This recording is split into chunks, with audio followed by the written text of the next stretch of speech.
But whenever I first got into the business, Jake the Snake Roberts actually opened up the door to the TV studio because we had to do TV on Friday mornings in Dallas.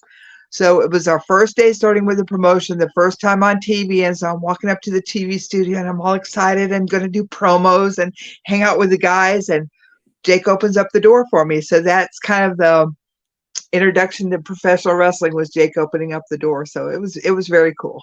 Like he literally held the door to get it into the studio.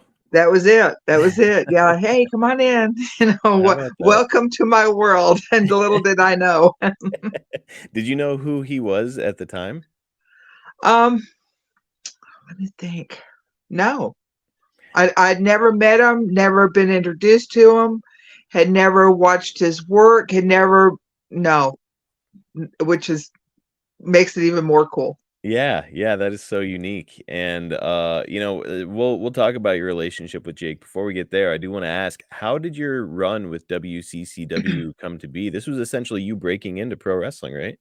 Right, right. It was just the two times that I really had big breaks into the business. I was literally at the right place at the right time with the right people. I had heard my mom and dad talking about that they were needing a girl for Gino, that the angle had gone, the storyline had gone somewhere where like Valerie had to go to rehab. She had stepped out for a little bit. The fans didn't really know that, but she had stepped out, and they had brought in Stella Mae French, which was her truck driving auntie that carried an axe handle and beat up truck drivers in the parking lot for fun. So they had brought Stella in to take Sunshine's place while Sunshine was on the mend. Well, back in those days, the guys couldn't touch the girls and the girls couldn't touch the guys. So if you had a mixed tag and like the girls tagged in, then both girls had to work. You couldn't have it like today where it's like the intergender where the guys can work against the girls. It was just taboo. They just did not do that. Right. So with Gino having his nemesis as Stella, they kind of needed a girl to come in and step in and help Gino out. So I'm kind of hearing how my parents are talking through this, and I'm like, that's me. I am perfect for that position.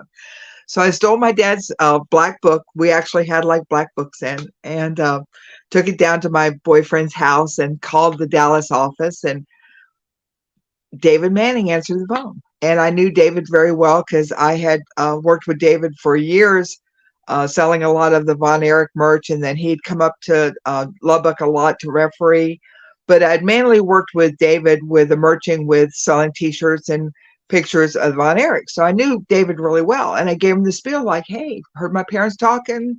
What about me? I'm perfect. Maybe for the deal. I'm athletic. I'm smart. I'm pretty. Maybe well, whenever I said smart, they didn't understand I wasn't really smart. So they went in and they gave this spiel to Fritz. Fritz loved the idea. I started out. It was kind of a dream come true. I was working with Gino and the Von Erichs, and Jake was there, and Chris. It was just such a good time and such good timing, and working with the best of the best, and got to take some road trips with Jake. And I learned so much from Jake. I think I learned more from Jake than anyone because he taught me how to be a heel. He taught me just to slow down, to look at the crowd, to make them hate you. Like, look at them until they just hate you. And it works.